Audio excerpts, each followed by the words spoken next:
அதாவது நான் என்ன நினைச்சேன் அப்படின்னா, எனக்கு போதும். நான் என்னுடைய தனிப்பட்ட வாழ்க்கையை பார்த்து ஒரு ஓய்வு எடுக்கலாம் என்ற மனநிலையை நான் முடிவெடுத்தேன்.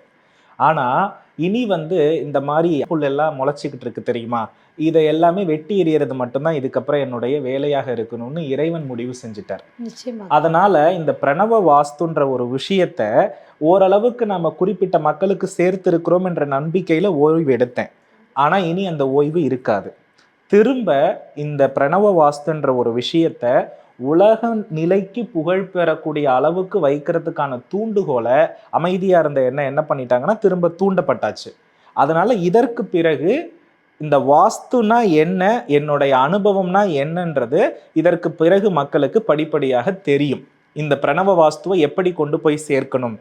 ஏன்னா நம்மளுடைய வகுப்பு இதுல ஒரு பெரிய விஷயம் என்னன்னா, திருமணமானவங்க தான் வாஸ்து பார்க்கணும், திருமணம் ஆகாதவங்க வாஸ்து பார்த்தா நடக்காது அப்படின்னு ஒரு விஷயம்.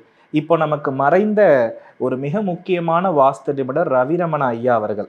அவர்களுக்கு திருமணம் ஆகல. கிட்டத்தட்ட ஒரு சித்த நிலையில தன்னுடைய வாழ்க்கையே வாஸ்துக்காக தியாகம் பண்ணிட்டு போனவர். அவரால லட்ச குடும்பங்கள் என்ன ஆகிருக்குன்னா விருத்தி அடைந்திருக்கிறது. அது எப்படி சாத்தியம்? உண்மை. அதே மாதிரி நல்ல ஒரு விஷயத்த புரிஞ்சுக்கணுமா, இன்னைக்கு எத்தனையோ யோகிகள் மகான்கள் இருக்கிறாங்க.